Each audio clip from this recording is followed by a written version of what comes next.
Bismillahirrahmanirrahim. Assalamualaikum warahmatullahi wabarakatuh. Alhamdulillahil malikil jabbar, al-wahidil qahhar, la ilaha illa huwal azizul ghaffar.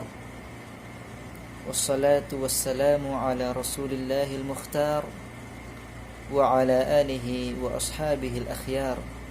Wa ba'd. Akhi ukhti rahimakallah, Allah subhanahu wa ta'ala berfirman dalam surat Thaha ayat 114 yang berbunyi, A'udzu billahi minasy syaithanir rajim.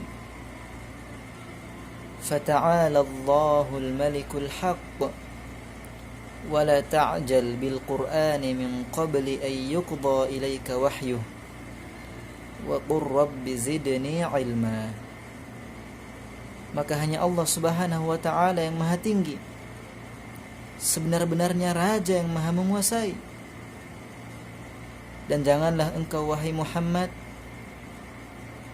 tergesa-gesa dalam membaca Al-Quran sebelum wahyu tersebut selesai disampaikan kepadamu.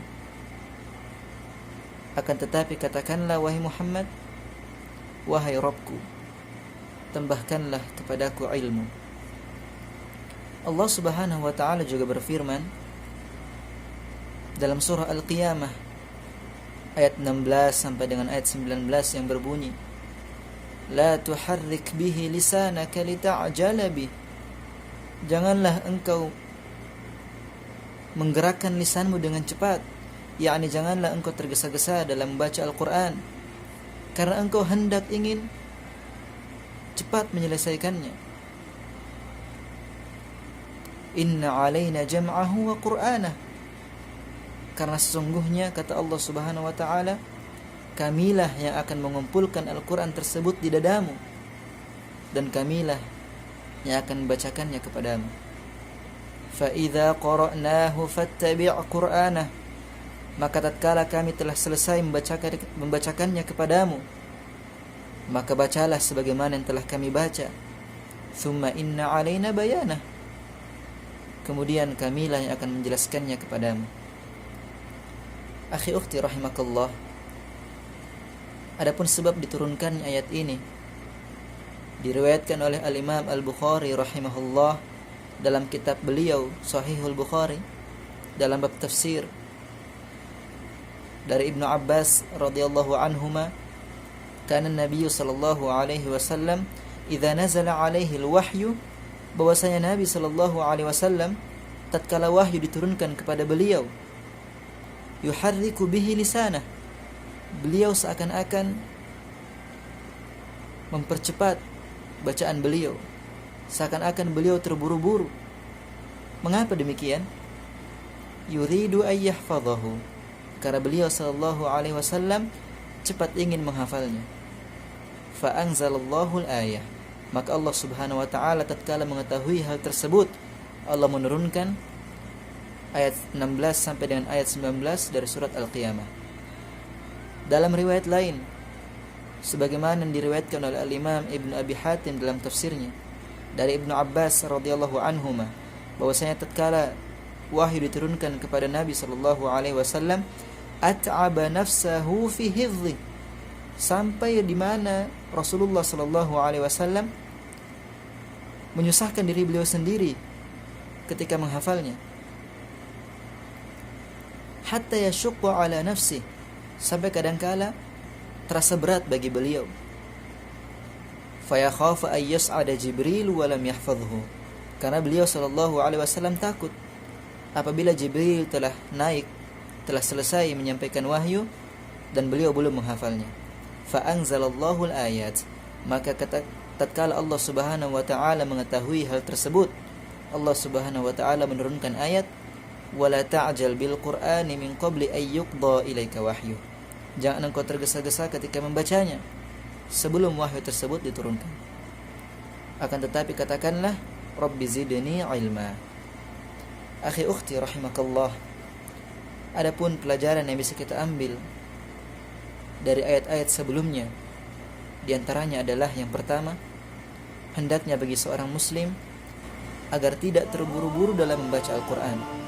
Begitupun ketika menghafalnya, dan begitupun tatkala mempelajari Al-Quran, hendaknya kita tidak terburu-buru sama sekali. Ayat yang Allah Subhanahu wa taala turunkan memang kepada baginda sallallahu alaihi wasallam, akan tetapi keumuman lafaznya dan pelajaran yang terkandung di dalamnya itu untuk semua umat Nabi sallallahu alaihi wasallam.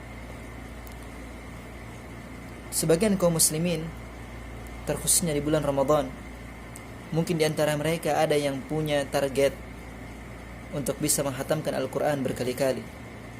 Dan itu bagus, karena target merupakan bagian dari fastabiqul khairat, bagian dari berlomba-lomba dalam kebaikan. Akan tetapi lil asaf, sayang sekali, di antara kaum muslimin ada yang menghatamkan Al-Quran tanpa memperhatikan hak-hak dari huruf Al-Quran itu sendiri. Bahkan di antara kaum muslimin sangat disayangkan, mereka menghatamkan Al-Quran tanpa tajwid sama sekali demi mengejar target khatam di bulan Ramadan. Sangat disayangkan, apalagi mungkin saja bukanlah pahala yang mereka dapatkan, akan tetapi dosa yang mereka dapatkan. Al-Imam Ibnul Jazari rahimahullah ta'ala dalam Muqaddimah Al-Jazariyah, beliau menuturkan, wal akhdhu bit tajwid hatmun lazimu man lam yujawwidil Qur'ana athimu. Dan membaca Al-Quran dengan tajwid adalah suatu kewajiban. Siapa yang tidak membaca Al-Quran dengan tajwid, maka baginya dosa, maka dia berdosa. Mengapa demikian? Li'annahu bihil ilahu anzala wa hakadha minhu ilaina wasala. Karena sungguhnya Al-Quran diturunkan oleh Allah Subhanahu wa ta'ala satu paket dengan tajwid, dan seperti itulah Al-Quran sampai kepada kita. Dalilnya Allah Subhanahu wa ta'ala berfirman, warattilil Qur'ana tartila, dan bacalah Al-Quran dengan tartil, ay bit tajwid. Jika saja kita membaca dengan cepat, maka yang perlu diperhatikan adalah jangan sampai kita membaca Al-Quran dengan meninggalkan hak-hak dari huruf-huruf Al-Quran, dan sebaiknya kita membaca Al-Quran dengan tajwid, walaupun harus membaca dengan cepat. Adapun pelajaran yang kedua yang bisa kita ambil dari ayat sebelumnya adalah hendaknya seseorang muslim tidak menyusahkan dirinya sendiri tatkala beribadah kepada Allah Subhanahu wa ta'ala. Karena Allah Subhanahu wa ta'ala telah berfirman, wala tulqu bi aydikum ila tahlukati wa ahsinu. Janganlah kalian mencelakakan diri kalian sendiri, dan berbuat baiklah kepada Allah Subhanahu wa ta'ala. Sungguh Allah Subhanahu wa ta'ala mencintai orang-orang yang berbuat baik. Wala taqtulu anfusakum innahu kana bikum rahima. Dan janganlah kalian menyakiti atau membunuh diri kalian sendiri, karena sungguhnya Allah Subhanahu wa ta'ala menyayangi kalian. Maka makna yang bisa kita ambil dari ayat sebelumnya adalah hendaknya seseorang tidak menyusahkan dirinya sendiri tatkala beribadah kepada Allah Subhanahu wa ta'ala. Apabila tiba waktu istirahat, maka sebaiknya kita istirahat. Apabila tiba waktunya kita makan dan kita minum, maka hendaknya seseorang makan dan minum. Dan apabila tiba waktunya untuk keluarga, maka berikanlah hak untuk keluarga. Karena seperti itulah yang telah diajarkan oleh Nabi sallallahu alaihi wasallam. Beliau sallallahu alaihi wasallam adalah orang yang paling bertakwa di antara seluruh manusia. Namun beliau juga makan dan minum. Beliau juga memberikan hak kepada keluarga, dan beliau juga beristirahat. Bahkan Nabi sallallahu alaihi wasallam bersabda, "Faman raghiba an sunnati falaysa minni." Maka siapa yang tidak menyukai sunnahku, maka dialah bukan termasuk golonganku. Adapun pelajaran yang ketiga yang bisa kita ambil dari ayat sebelumnya adalah hendaknya seorang muslim memperbanyak doa yang Allah Subhanahu wa taala telah ajarkan, yakni Rabbi zidni ilma, wahai Rabbku tambahkanlah kepadaku ilmu. Hadza wallahu taala a'lam. Ada benarnya datang dari Allah Subhanahu wa taala, dan ada salahnya datang dari diri saya pribadi. Kebenaran hanya milik Allah Subhanahu wa taala.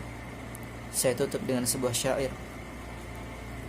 La'alla ilahal arsy ya ikhwati yaqi jama'atana kullal makarihi huwala wa yaj'aluna mimman yakunu kitabuhu syafi'an lahum idh ma nasuhu fayamhala wa billahi hawli wa i'tisami wa quwwati wa ma liya illa sitruhu mutajallila fa ya rabbi anta Allahu hasbi wa uddati alaika i'timadi dhari'an mutawakkila.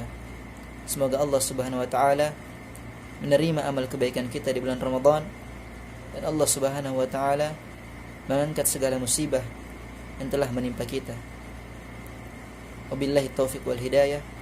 Assalamualaikum warahmatullahi wabarakatuh.